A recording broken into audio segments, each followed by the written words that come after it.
south side. WGN's Patrick Elwood is at PAWS Chicago on the southwest side, who tells us a PAWS volunteer came to the aid of the cat. Patrick?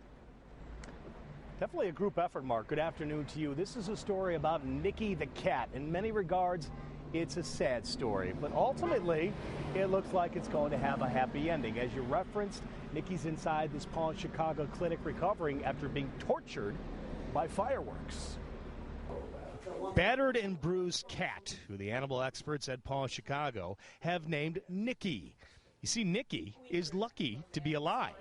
He was hours from death when he was found at 57th and Elizabeth in Chicago's Englewood neighborhood just a few days ago.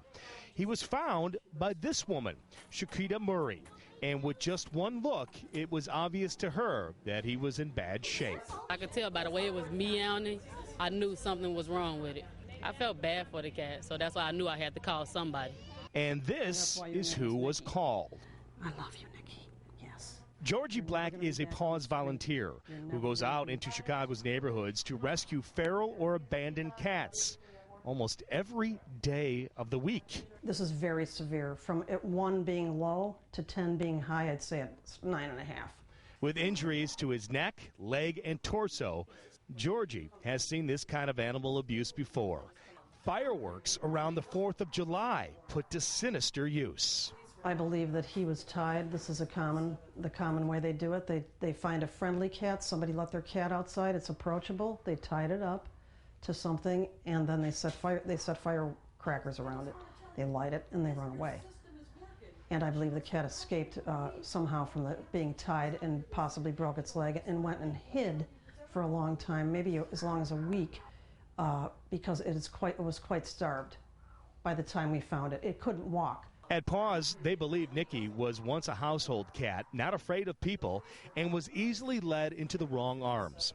They encourage people to come forward and turn in animal abusers. It's really important. I mean, we can use every deterrent method we could use to make sure people aren't doing this. We also need people on the streets to be having their eyes open to see what's happening. In time, Nikki should be okay, and he will go into foster care and then perhaps adoption, thanks to people like Georgie. You're never going to be back on the street. And people like Shakita Murray, who is happy to hear that he's going to be okay. I get involved with all the stray cats around here. You're an animal lover. Yeah, basically. Back live, the folks here at PAWS Chicago would like to see more people prosecuted for animal crimes, but they realize that Chicago police have their hands full dealing with, the cops have their hands full dealing with people on people crimes. If you want to know more about this organization, go to pawschicago.org. And finally, as I toss it back to you in the studio, Nikki got his name because, play along with me here now, he was found in the nick of time. And there you go. Reporting from 26th and Drake, Patrick Elwood, WGN News. Now back to you in the studio.